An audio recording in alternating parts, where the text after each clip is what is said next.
Okay, so good evening, everyone. My name is Caitlin Ensley. I work at the Mental Health Association of East Tennessee. Y'all are here tonight because you care about mental health. Maybe it's in your home, maybe it's in the classroom. I know there are some professionals and teachers on the call tonight, but either way, you came into our virtual room, and that means you care, which already gets us just on the best foot forward. Mental health is a complicated topic. And to be honest, I could spend a long time discussing it. So what I'm going to do tonight is really just covering the high points. But I will plan on staying afterwards if you have any questions. I've got the chat pulled up, so if you have any questions, comments, you can put them in there as well. And I will also be providing my contact information so you can get in touch with me for whatever you may need. So today we'll be primarily focusing on general mental health, stress, and anxiety, and how to help our kids. And before I get started, I did want to mention that while this is my job, it is something that's very personal for me as well. I have an anxiety diagnosis, and I am very comfortable answering any questions, no matter how intrusive, about my own experiences, whether they be in my symptoms or diagnosis or treatment. I am happy to answer them. So even though we will be spending today primarily talking about how to identify poor mental health and what we can do when that's happening, I think it's also important to mention that mental health is so much more than those moments when we're struggling. It's something that we all have and we work on every single day. So when we have had a stressful day and you decide to take a bubble bath or go for a walk because those things make you feel better, that's mental health. When we lose someone close to us and we grieve for them, and that may not even necessarily be a death, it could be moving to a new town, that's a loss too. That's mental health. When everything's going well, that's mental health too. And whether or not we're mentally healthy actually depends a lot on how we feel about our own mental health and how we're dealing with the things that are going on in our life. And so when I say this, I just mean mental health is personal. It looks different for every person. And this is really important to keep in mind if a child or someone else around you says they're struggling, but you don't quite understand why, because you don't need to understand it to care about them and to let them know that their pain, their suffering is valid and you're going to respect it. And that's the place that we need to approach this information from, is a place of recognizing that every person knows themselves the best. So recognize when they're saying they're struggling or they're saying they're in pain. One of my favorite definitions of mental health actually comes from the World Health Organization. And they say that someone's mentally healthy when they are able to realize their own abilities, can cope with the stresses of life, can work productively, and is able to make contributions in their community. To me, this is something we should always be working for, and is a very lofty goal, because if you think about it, it can be kind of hard to achieve this penultimate optimal mental health. But this is something we should not only shoot for ourselves, but for the people we care about, especially our kids. We don't want to be just okay. We want to strive for greatness. But today, like I said, we're going to focus more on stress and anxiety. And stress is both a part of our mental health, and it plays a large role in influencing our mental health. Stress simply is the brain's reaction to change or adverse or demanding situations. And so whenever we encounter these adverse, demanding situations, basically our brain tries to help us, and it releases these chemicals like adrenaline and cortisol. They increase our heart rate and focus our attention. For example, if you've ever been driving and had a car pull out in front of you and had to slam on your brakes, it happened to me a few years ago. You may recall the feelings you felt immediately sort of after the situation. In my case, I felt my heart pounding. It was like time even slowed down. It's because these chemicals are very helpful for us. It's basically our brain and our body trying to prepare us and trying to help us with the situation. And stress is something we encounter every day. And we hope that it ebbs and flows and isn't chronic, because that's when it's chronic, that's when it can start hurting us. But how stress affects us just in general, it depends on a variety of factors. It depends on how well we've taken care of ourselves up to that point. For example, for those with mental health conditions, we're more likely to be more heavily impacted by stress than someone without one.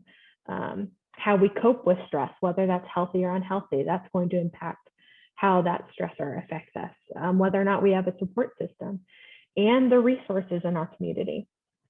For those of you that have tried to go down the mental health treatment rabbit hole at some point, either for yourself or for someone you care about, you may know it's sometimes easier said than done to actually get an appointment. But here in Knoxville, we're actually quite lucky to have a number of resources in our community, whereas in other communities, they are not quite as lucky. And most of us, when it comes to stress, we would consider stress to be something that should be avoided at all costs. But absolutely, stress can be a healthy part of our lives. And there are situations in life that are stressful, but in fact, they're good for us. And the characteristics of these stressors are usually short-term. They're challenging, but within the range of our abilities. And when the situation is over, we feel more confident and accomplished. So I always think, for me, giving presentations like this, once upon a time, back when I was probably in elementary or middle school, doing a presentation like this would terrify me. I was one of those kids that would stand in front of the room and just shake and whisper. It was terrifying. But now it's more a source of good stress for me. I feel at the end of it, I feel accomplished. I'm like, woo, I did it. Like, this was awesome. And this type of stress, and it's going to be different from person to person, it's absolutely necessary for our overall well-being. It keeps us healthy and happy. Without this source of stress, someone can become bored or even depressed. So this is sometimes when we see our young people languishing over the summer, it's because they don't have the stress of school to push them, which is why oftentimes parents will enroll their kids in some sort of summer learning program or camp to help push that and continue that over the summer. So other examples of good stress could be starting at a new school, learning a new hobby, making a new friend, competing in sports, giving a presentation, or even performing in other events. And these are the kind of things we actually want to encourage for our kids. So sometimes this means putting them in situations that are outside of their comfort zones, but at the same time, making they feel safe, secure, making sure that the task is within their capabilities. I mean, you wouldn't ask a 3-year-old to cook a 3-course meal, right? But you might walk them through, okay, this is how we put a piece of toast in the toaster. This is how we put butter on the toast. And then as they get older, you can increase that. And then along the way, you continue to support them. And, when our child rides a roller coaster for the first time, we don't put them on and say, hey, good luck. Instead, we're right there next to them, holding their hand, making sure they know that they're safe, But especially for our young people, healthy stress can very easily become distressing. And again, stress is very personal. So what is good stress for me may not always be good stress for someone else. So distress is when that source of stress is negative, it's unwanted. Oftentimes it's beyond someone's ability to cope with the situation, and it can keep someone from functioning normally, communicate, and think clearly. And some examples of distressful situations could be abuse or neglect, if someone's bullied in school, if you lose someone you care about, and can even come from internal sources as well, especially for someone with anxiety. By the way, when you have anxiety, you can also experience stress. They are not mutually exclusive. But stress can come from internal causes like fears, worries, or even perfectionistic expectations. And if distress is short-lived, it shouldn't cause any long-term impact on someone.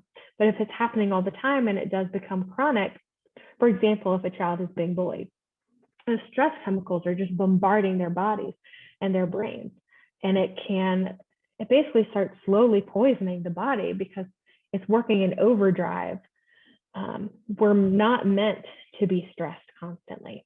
And so, especially for our young people, when their brains are still developing, this can be really detrimental because it's kind of like a double-edged sword. Children's brains are still developing, so they don't necessarily have the capacity to think through behaviors in a thought-out, rational way. It's why you see things like this guy I went to high school with, he did car surfing. He hopped on the hood of a car, the car started driving, he fell off and broke a whole bunch of bones. He didn't think through that situation. That's why you see kids doing stuff like that. But on the other hand, while their brains are still developing and they're making these bad choices, then those bad choices, the more and more times they do them, it can become almost hardwired in someone's brain, which is where adults and kids' lives come in, because they can help them and be support to make better decisions to set children up for success.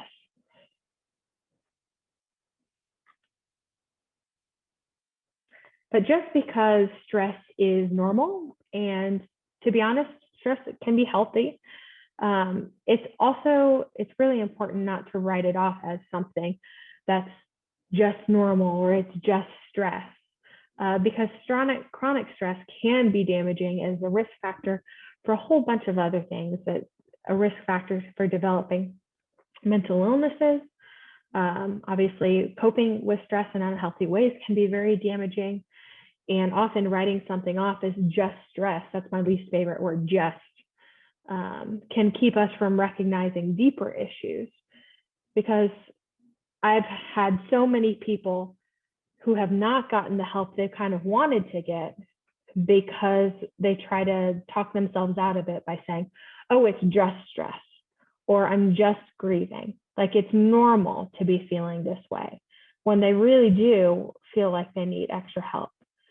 So when we do that, we minimize the experiences someone is having.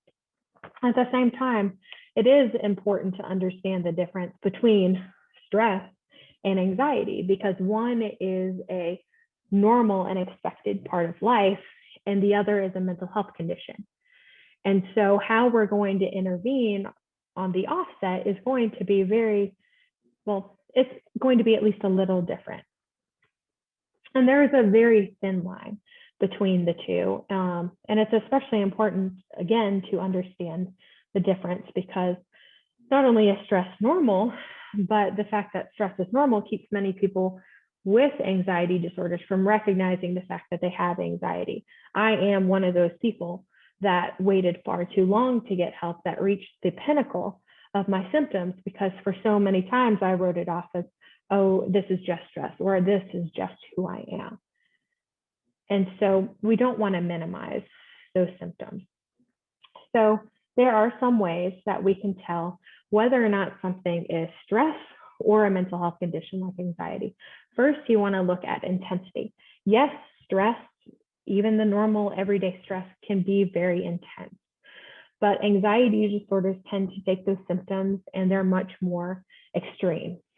So you not only have headaches, stomach aches, racing heart, those are symptoms that come along with stress.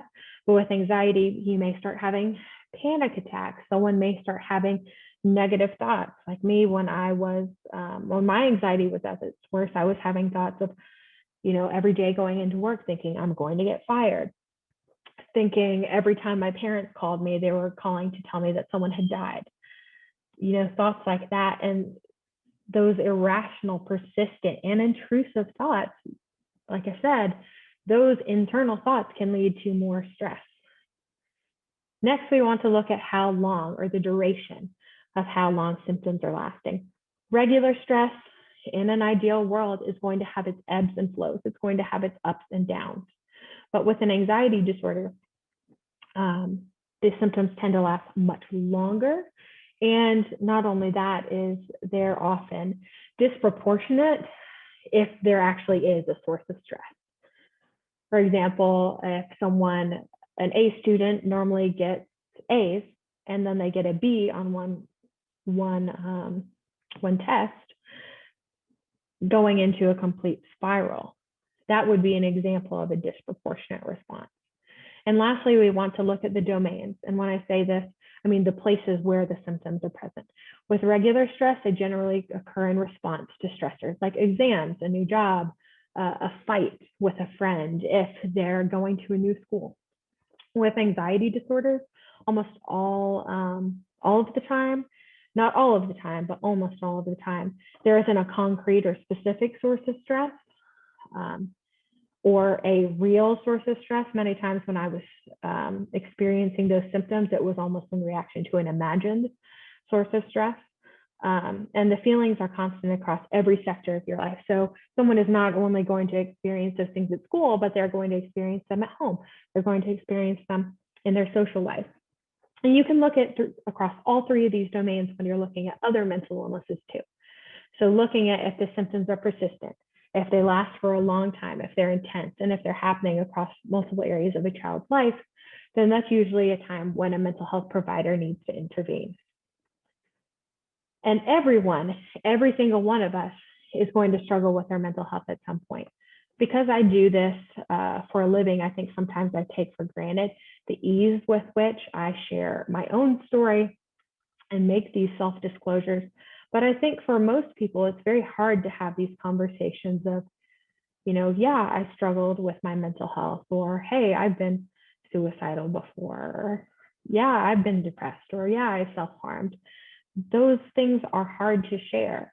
But I think this is something, even when we don't say it, can bring us together because we all are struggling. And I think despite all of the negative things that have come along with the pandemic, I think one of the things that for me, I see as a bright light is I feel like people have been more forgiving and I think more willing to recognize that we're all struggling in our own way. But unfortunately, as adults, I think when it comes to the stressors our young people are experiencing, sometimes we tend to write them off because we may not necessarily view them as legitimate because we are comparing them to our stressors. We're stressed about, okay, the tires are wearing down on our car. It's going to cost a few $100s that we don't have to put those new tires on our car. Maybe we're worried about losing our job. Maybe we're worried about our health. And kids probably aren't worrying about that, but they are worried and they are stressed. And it's important to not invalidate those feelings.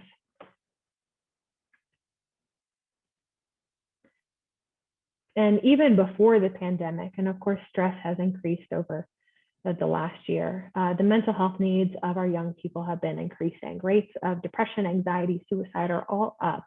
And in fact, in 2018, we saw the highest suicide rates that we've seen since the Great Depression for our young people. And luckily, there was a good news that the rates went down the following year, but time has yet to show what is going to happen with the rates moving forward.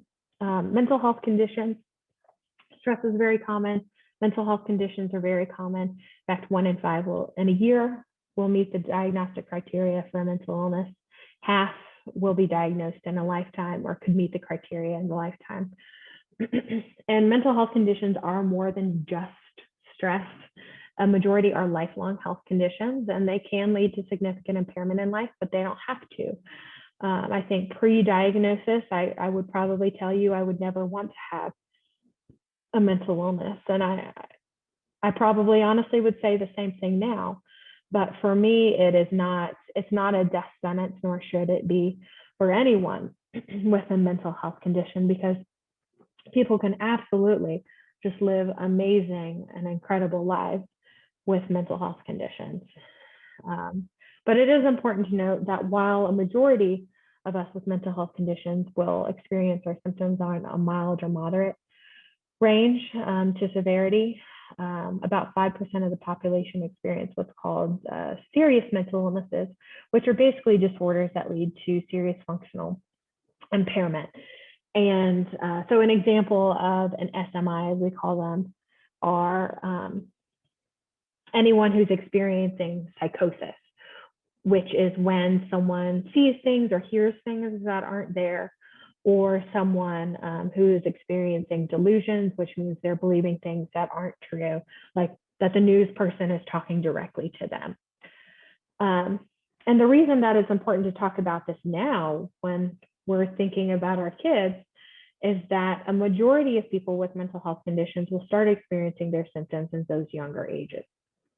So most will begin experiencing symptoms by the time, about 50%, by the time they're 14 years old, and 75% will start experiencing symptoms by the age of 21, which is why it's so important to talk about it, because it's a very pivotal time frame.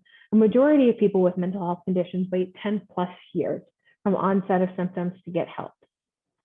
And many times through those years, they're doing what I did, which is writing it off as just stress, or, it's not bad enough. There are people who have it worse. And over those years, the symptoms may get worse, and it can lead to potential serious impairment. And it is uncommon for young children to have mental health conditions, but it's not unheard of. So you never want to necessarily dismiss the idea that a young child may have a mental illness. Though there are certain diagnoses that someone can only get when they're over the age of 18. But the most common diagnosis, and the one we're focusing in on today, is anxiety. The lifetime prevalence is 32%, and the average age of onset is 6 years old. So that's incredibly early. And anxiety disorders affect 40 million adults, or 18% of the population every year. But only about 37% of people with anxiety disorders receive treatment. And obviously, this is a problem. What can we do about these numbers? We want to improve the health outcomes of our kids. And the first sign is honestly just being on the lookout, is knowing what we need to know to recognize signs of struggle. That way, when we recognize something is going on, we can intervene. Especially during the adolescent time frame, it's sometimes easy to write off symptoms as, teen angst, or they're just developing, but we still need to take these changes seriously. So when someone has a mental health condition, especially anxiety, it impacts their thoughts, emotions, and behaviors. You may not be able to see their thoughts. They may not be open in disclosing them to you, or even have the words to really put that heft to what they're feeling. But many times you can see the way they're feeling internally being manifested externally. So mental health conditions, they are intense, they're persistent, and they're present in every domain. So there are some physical warning signs you can be on the lookout for. And I will say, I don't know if any of you are taking notes or anything, but don't worry, everyone will get a copy of these materials after the presentation. So something you can be on the lookout for is change in eating habits, either eating too much or too little. Also pay attention to if someone is getting healthy, because just because someone is at face value getting healthy doesn't mean the reasoning behind it is. Especially, for example, with eating disorders, many times people with eating disorders will shift between the different types of behaviors. So they may, start with binge eating, where they eat and eat and eat, and then make a shift toward anorexia, where they restrict. And so externally, people may be, I'm so proud of you, you're losing weight, but the internal causes are not healthy. Someone may also have sleep disturbances, which is sleeping either too much or too little, not being able to fall asleep or stay asleep, or new or persistent nightmares. Specifically, when it comes to anxiety, honestly, it can range the spectrum. When it comes to sleep, for someone with an anxiety disorder, they may plop down at the end of the day and just pass out because stress is very exhausting. Physically being amped up all the time. And when you finally lay down, it's all kind of the weight of it hits you. On the other hand, you could be like me, where you lay down in bed and those thoughts just start racing even more and more and more. And they may also have trouble staying asleep. Those anxious symptoms may make someone feel very fatigued or tired, because the way you're feeling when you're stressed, when someone has anxiety, take those and apply it every single second of the day. So imagine how it feels to get a piece of bad news. You may feel that gripping in your chest, that pit in your stomach. When my anxiety was at its worst, I felt that way every single second of every day. It felt like someone with really long fingernails was just reaching into my chest and just twisting. It was very physically uncomfortable. So it is very exhausting. Not only that, those mental manifestations can lead to physical aches and pains. So you may have a child who's reporting headaches, migraines, stomach pains, may say like they feel like throwing up. And it's very important that these symptoms exist without a physical illness. So physical complaints related to mental health conditions, they do tend to be more vague. And physical complaints related to anxiety are very common. And always pay attention to these physical signs. People have a much easier time talking about how their body feels than what's going on in their head. So these may be some of the first signs that you recognize something is going on with your kids. Some other signs to be on the lookout for: if the child becomes more stubborn, hostile, aggressive, if they have a random, unexpected upward or downward shift in their grades. And sometimes people are like, what? An upward shift? Well, that's a problem. If someone who's a C student suddenly starts making all A's, and the reason they're doing it is because they're staying up all night and they're obsessing and they're studying constantly and they base their self-worth off of that grade they get on a paper, that's a problem. If they lose interest in activities, so for your kids, if they come to you and they say, you know, I want to quit band, I want to quit dance, I want to quit doing X, Y, or Z, it could mean there's an underlying mental health condition. Or they could keep doing the activity and just not enjoy it, not get any fulfillment out of it anymore. They may have problems concentrating or focusing. They may start avoiding places or people. Especially with anxiety, we tend to avoid the things or people that trigger us. So especially for a lot of people with anxiety, we have problems like answering phone calls because we don't know what's going to be on the other end. It makes us very uncomfortable. So we may just avoid answering the phone and do texting because it's a lot easier and it's just a lot easier. Someone may have regression to behaviors at a younger age, so they may start wetting the bed, which is also a sign of sexual abuse, so be aware of that as well. If they are sucking their thumb, that's something to be aware of. It might be a problem. If there are any changes in physical appearance, so for example, if you have a kiddo that stops showering or even starts grooming themselves more. Change in appearance can also be if someone changes the type of clothing that they're wearing. So if they always cover certain parts of their body, it could indicate self-harm. Also new or more intense use of a substance to cope. It definitely include legal substances like caffeine or prescribed medications. But especially for someone with anxiety, they're generally going to want to, if they're using substances, take something that's going to depress their symptoms because they're usually amped up. Personally, I don't drink caffeine and I avoid it like the plague because it makes my anxiety symptoms worse. So they are more likely to use something like alcohol or opioids to bring them down. Other risk-taking behaviors might be a sign if they start isolating themselves, become more restless. New or recurrent fears, if you notice them being sad all the time or crying all the time. If you notice self-harm behaviors, first and foremost, don't ever expect to be able to physically see signs of self-harm on kids. Kids are a lot smarter than we give them credit for, and they will go to lengths to hide their behaviors. My sister, for example, was a chronic self-harmer. She self-harmed for 3 years. And it took 2 sets of parents and the fact that she went and saw her doctor every year and everyone missed it, that kind of shows the length she went to conceal it. So instead of looking for those physical signs, yeah, if you see physical signs of self-harm, definitely take those seriously, but don't rely on them. Pay attention to if you've got a kid that likes to stay in the room all the time with the door shut, or in the bathroom and with their door shut, or certain things that they could use to harm themselves go missing in your home. And then lastly, if you have a kid that starts talking about death or dying or making vague or direct suicide threats, so if they come to you and they say, I wish I wouldn't wake up, that's something to be concerned about. And you don't want to wait for that duration piece when you've got a kid that's talking about death or dying. That's when you step in as soon as possible and get them help as soon as you can. And we also need to be on the lookout for things that can put our children at risk.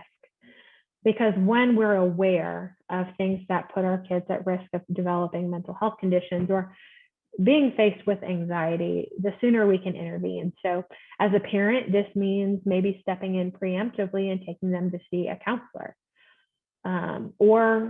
And some other things we're going to talk about later, like creating environments in your home where your kids feel comfortable sharing. As a teacher, this can mean making reasonable accommodations in the classroom to make sure someone feels safe and supported. That's what we all want. We want a child to feel safe. When a child feels safe and supported, that's when they really blossom. And that's what we want to do. We want to support our children's growth. Mental stress, mental illness, the gamut of mental health, they are at their root. They live in the brain. We've got these chemicals in our brain that make us feel happy. They affect how we perceive fear. And there are things that are happening inside of us and outside of us that are going to affect how these chemicals are working. So first and foremost, someone's genetics.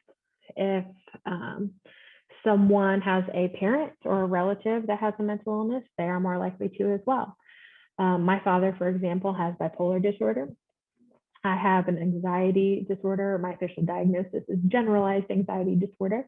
And I have had a period of depression, and my sister has anxiety and depression as well. Had I known about the genetic component, I only found out about my father's diagnosis a few years ago. It potentially would have changed how I lived my own life and the decisions I made. Second, kids learn behaviors from the adults around them. I saw this really cute video. One of the people I went to high school with, she's got a little 3-year-old, and she took a video of her kid. She's got a little toy purse just running around saying, "I'm late, I'm late, I'm late, I'm late." And it was adorable because that's what her mom does. But kids do that. I started making to-do lists as soon as I could write because my mom writes to-do lists. And so how we respond to the stressors in our life, our children will likely pick up on those as well. So when it comes to intervention with our kids and those risk factors, a lot of it comes down to what we're doing for ourselves. We cannot have the best children possible. We can't foster that safety and security and support if we're not also taking care of ourselves at the same time. And lastly, one of the risk factors that can increase someone's risk of developing other adverse mental health experiences are adverse childhood experiences or other types of trauma. And this is when it's important to really be hypercritical of the type of caregivers that we've been. Don't beat yourself up, please, but recognize if there are things that you've done or that your child has experienced or that you've experienced that make life a little harder. And that's what ACEs do. They make things a little bit harder. It's not impossible to overcome them, absolutely not impossible. But ACEs can include things like abuse or neglect or other types of household dysfunction, such as domestic violence, if a relative is incarcerated, a divorce, or substance abuse. The more of these you have, the more likely you are to experience basically unwanted things in life, like a lower life expectancy, things like heart disease, increases your risk for suicide, all of that. Recognize these things and then keep trying to move forward to create environments for our kids that are safe and secure. Because ultimately, we can't protect our children from stress. We hope we aren't the creators of that stress, and we may not be able to protect them from developing mental health conditions or certain traumas, because so many things in life happen that are outside of our control. But what we can do is continue to work on ourselves. We can also work to better equip our children with the tools that they need so that when they start experiencing these things, whether it be stress, whether it be trauma, or the symptoms of a mental illness, they know what to do, and they have a supportive environment to do it in. So one of the first things we can do for our kids is by actively engaging in prevention efforts ahead of time, ensuring conversations about mental health are normalized at home and in the classroom, which I have been in this job now for about 7, 8 years. And there's been just a really drastic change in the last few years where I've noticed kids are becoming more and more comfortable talking about mental health. And that's a great thing. We still have a lot of work to do, but these environments make it okay for people to talk about mental health and begin to talk about and when they're struggling. So there are things you can do to continue to foster this environment. So model sharing about your emotions and challenges positively. The range of emotions are all healthy and normal parts of life. It's healthy to be sad. It's healthy to be angry. It's healthy to be happy. Show kids that it's okay to talk about feelings and be open and honest about how you're dealing with them and trying to deal with them in healthy ways. This means sometimes being vulnerable or even prideful about what we accomplished. If you have a mental health condition or struggle with your mental health, please don't be afraid to disclose it. If you take medication or see a therapist, if you do yoga or take baths as a way of coping, like, talk about it. When we don't talk about these things, a stronger message sometimes is sent that there is something wrong or shameful about talking about mental health. Continue to ask questions even when nothing is wrong. Ask your child questions every single day instead of asking, how was your day? Try to ask open-ended questions that are more specific. So instead, maybe ask, what was your favorite part of today? Or what was something that was difficult for you today? Boundaries are also very important, not only for ourselves, but for our kids. This means taking time for yourself where you just have you time. It is very important, but it also means enforcing it with your kids, letting them know it's okay to say no, letting them know they have their own space, encouraging them to have some sort of private time, even if that's just a journal that's just theirs. And there are things we can integrate into daily family life as well. I always tell people, you want to make a big change in your mental health, the first thing you can do is make sleep a priority. If you try to have better sleep hygiene, I promise you, so many other things will fall into place. But other good self-care things may be getting a healthy diet, getting regular exercise, also creating a consistent routine. Routines are very important for people with anxiety. A lot of times I call like my anxiety disorder, like what if disorder, or like worst case scenario disorder. You always think of what might happen, what could happen. And then you always think the thing that could happen is the worst thing that could possibly happen. So if I have my dad pick up the phone and call me, I'm thinking a family member has died or something horrible has happened. I'm not thinking, hey, he's just thinking about me and wants to say hello. So routines, what they do is they create an expectation of what's going to happen next. So when someone has that consistent routine, whether it be, okay, homework at this time, going to bed at this time, you know what to expect, and there's a lot of comfort in that. It's also important to create a sense of belonging, remind everyone, including yourself, that you're important and you're valued, and be sure to say positive things about people. And this is really beneficial not only from a parental perspective, but from a teaching perspective as well. I still remember the time when my high school English teacher wrote on my paper that it was college level writing. And I remember that meant a lot to me because I always felt like academically, I wasn't as good as my peers because I went to a very, very competitive school. So be sure to compliment them and spend and plan intentional time together, things without screens. Make sure you have time to talk. This could be things that you do to cope or have fun together.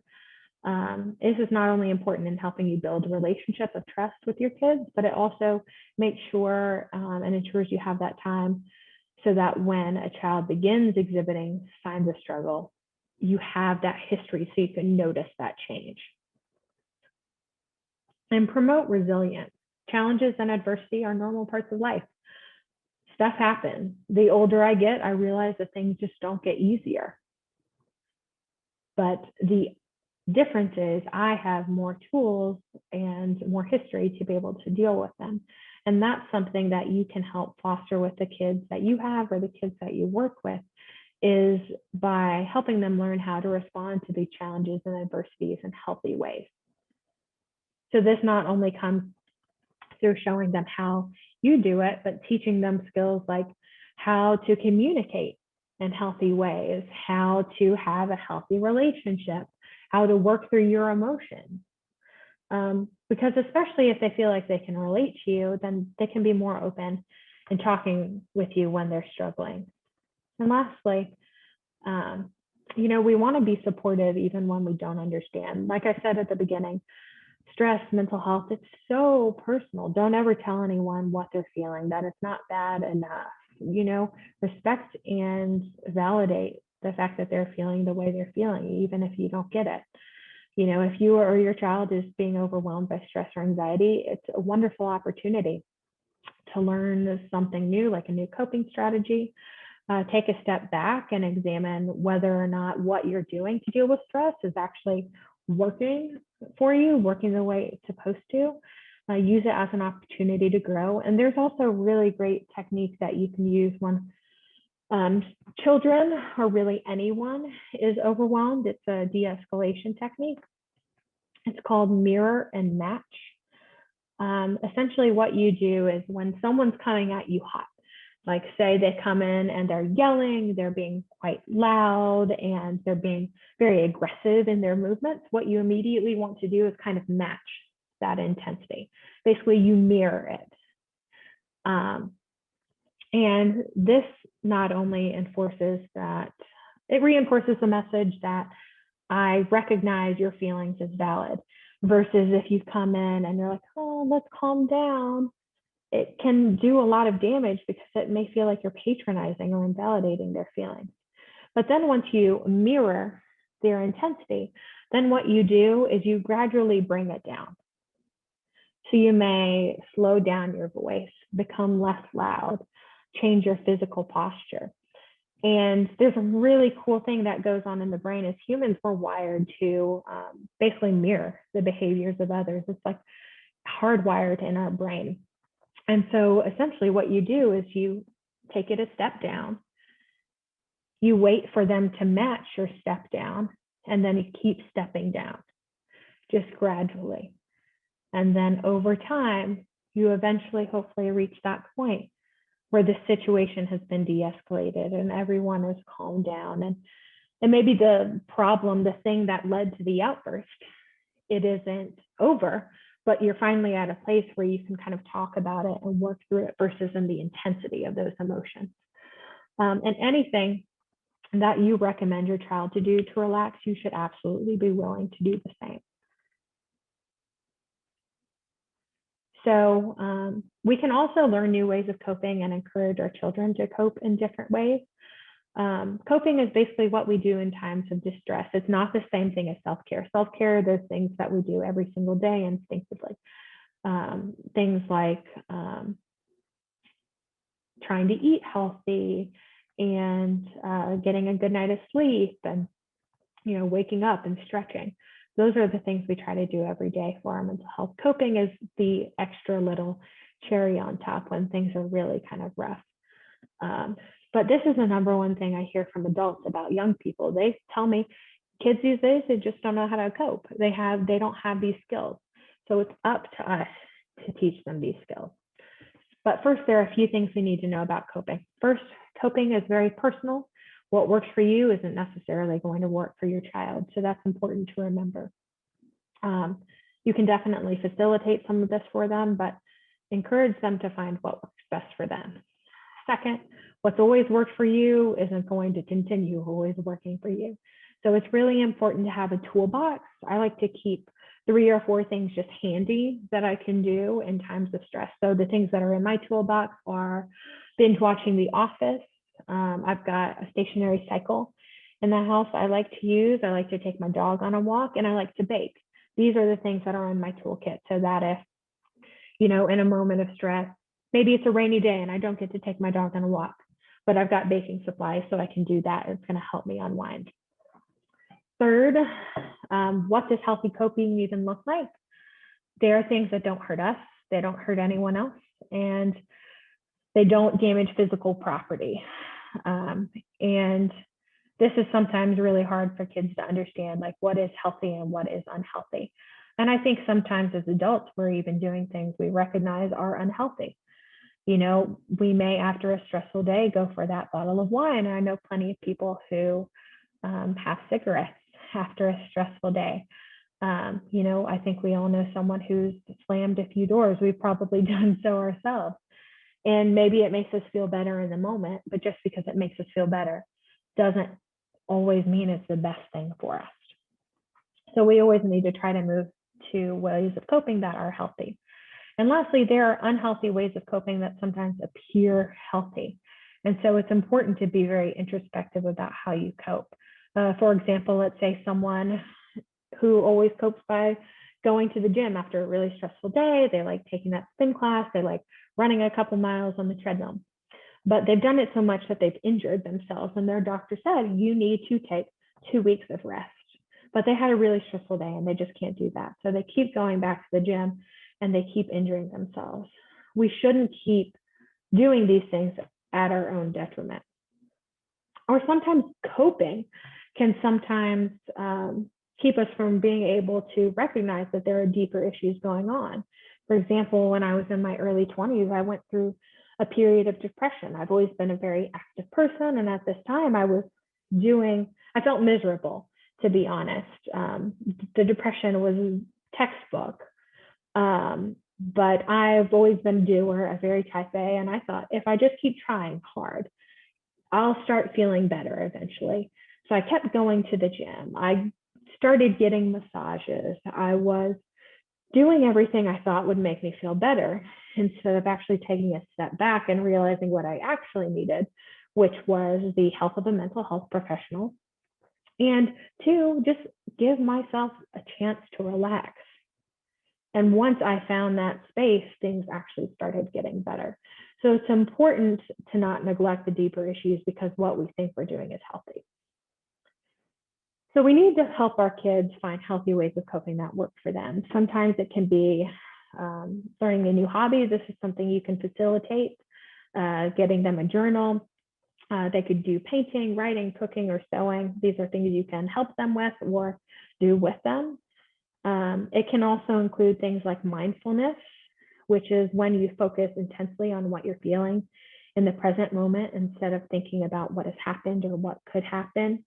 Something I always like to bring up is through my job, we go to a lot of schools, and many people have told us that they're really uncomfortable with the idea of mindfulness or meditation because they feel like it goes in opposition to their faith. And so there are so many ways that as people of faith, we can practice mindfulness and it still aligns with that. You know, when we read our Bible, when we do our devotionals, when we pray, that's what mindfulness is. It's focusing on what's happening in the moment instead of focusing on what's about to happen, instead of focusing on what happened yesterday or even a couple minutes ago, focusing simply on what is happening in this moment. So mindfulness can be so beneficial.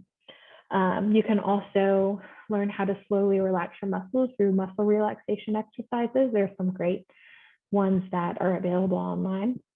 And even breathing exercises like abdominal breathing can be helpful. Abdominal breathing is when you take one hand, your left hand usually, and you put it on your heart. You take your right hand and you put it on your stomach. And I usually recommend that people do this for about 5 minutes and close their eyes. But you breathe as slowly as you can and you focus on how your right hand feels on your stomach, just breathing up and down. And focus really intensely on that.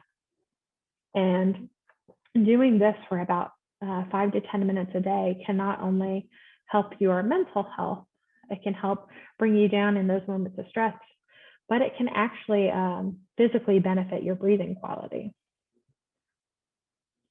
And so I did include a couple links for some videos on mindfulness. They are specifically designed to work with young people. So I will send out the slides, like I said, and I'll be sure to include those links. But it's also important to recognize when coping and self-care isn't enough. Like I said, you get therapy, you go see a professional whenever you want to. Things could be great. And if you want to see a therapist, do that. But there's definitely a time when you can only do so much to deal with your mental health or address the mental health of your child. And you will probably know that moment, but basically it's when you don't know what else you can do. And sometimes, frankly, it just can be really helpful to have someone else on your team. You know, we've all probably heard the saying, it takes a village, quite a number of times. And it really does when it comes to mental health. So don't ever be ashamed of getting someone or getting your child professional help when they're struggling. So for someone with mild symptoms, they actually may be able to monitor, or they may be able to address those things with self-care and coping. Again, it's kind of a personal thing. You've got to figure out what works best for you. But it could be making sure they get a good night of sleep, having those supportive relationships, or learning new skills. Teachers can also support their students who are struggling by making reasonable accommodations in the classroom. Simple things like allowing beverages, which you might not even think about. Something for me, it's just really helpful. Extended time to complete assignments, or even having seats close to the door to allow for leaving class for breaks when needed. But when self-care doesn't address those symptoms, then we have to take the steps needed to get our kids the help they need. So as a teacher, this generally means walking down the hallway and talking to your school's counselor. So passing the baton to them and just keeping them informed sort of along the way to let them know what you've seen. That way, we can take those next steps. Because ultimately you're not the guardian of that child. You can't make them get therapy, but the counselor would generally know those best steps, because ultimately the responsibility to get a child help does lie with the parent, but you can absolutely support a child when they're in the school. So if you believe a child is suicidal, please don't wait to get them help. You want to intervene as soon as possible. But after we've sort of taken that step and intervened, noticed and recognized there was a problem, generally our first step is to talk with a medical doctor. And the reason why is we want to exclude physical causes of symptoms. For example, thyroid disorders, you may think they only happen to, older people. I know the average age is probably in the 20s or 30s, but I started experiencing symptoms of my thyroid disorder when I was 10 or 11. So we need to identify these, because thyroid disorders can mimic the symptoms of both depression or anxiety, depending on where those levels lie. So once we've excluded those physical causes, then the next step is to see a therapist. When finding a counselor, it's important to do research. Most practices, especially private practices, will make descriptions available for their therapist, so you can determine who's going to be the best fit. Therapy is one of those things where it really does help when someone has a personal connection. Your child's therapist will likely want to involve you in their treatment process, but beware of counselors that tell you details about what your child says to them. This is highly unethical. It is completely okay for them to tell you things that you can do to make your home a more supportive environment, but they shouldn't be saying, oh, little Johnny said that, that you're awful and he hates you. They shouldn't be telling you things like that. That would be the sign to find a new therapist. But a good therapist should also take the time to get to know you. It can be kind of scary leaving your therapy is very vulnerable for anyone who's going into it. And especially it's vulnerable for parents, because you're entrusting your child's mental health in a person you don't know. So good therapists should take the time to get to know you ahead of time, so you feel safe leaving your child alone with them. Medication is sometimes recommended as a treatment option, but again, you get to make the choice that's best for you and your family. I encourage you to do research and figure out what's best for you. It can be an advocate for what you need. I experienced a very deep loss a few weeks ago. And to be frank, I was having a really hard time just functioning. And I reached out to my doctor and I was like, hey, I need something, like I can't function. And I was lucky enough, he listened to me and I took charge, he prescribed me a low dose anti-anxiety med. And that's something I take every single day now. And it's just made a world of difference. But I had to reach out and I had to make that step. Recovery from a mental illness is not one and done. It's an ongoing process. For those of us that have struggled, we really wish it was as simple as going to therapy once and now we're better, taking one pill once and now we're better. But it doesn't work like that. So don't pressure yourself or your child to be normal. In fact, we need to learn and accept our new normal. Mental illnesses, they absolutely can be debilitating, but they don't have to be. If we create that supportive environment, if we're getting the help that we need, if we create those healthy skills, things can be much, much better. But also don't expect immediate improvement and don't give up if there are any changes. You know, mental health is very individual, but treatment is very individual too. There are definitely people for whom the typical therapy medication combo doesn't work, which is why there are alternative treatment methods as well. So don't stop trying until you find the one that's the best fit. And to finish up today, I just wanted to give you all my contact information. And like I said, I will send these out. The only thing I ask is please don't call me tonight. If you do want to call me and talk, feel free to give me a call. I start working generally at 8:30 in the morning, or you can feel free to shoot me an email. You can also call our office. We have a wonderful call center. Everyone who works in our call center has a diagnosis, so they have walked the walk. They've been there too. They 100% get it. And I think there's a lot of value in that level of understanding. It's why when I go into schools and I share my personal story, I have kids just come up and be like, oh, like I've got anxiety too, or I had a panic attack like that too. And they suddenly feel like they're not alone. And the great thing about our call center too is because they have walked that walk, they understand and appreciate how difficult it can sometimes be to get the help that you need.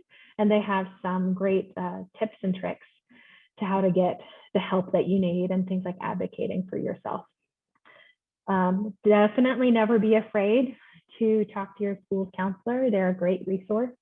And then below that, I've listed just some wonderful online resources. My favorite one among these is the Child Mind Institute. They have some really practical articles that you can read as ways of coping and supporting your kids.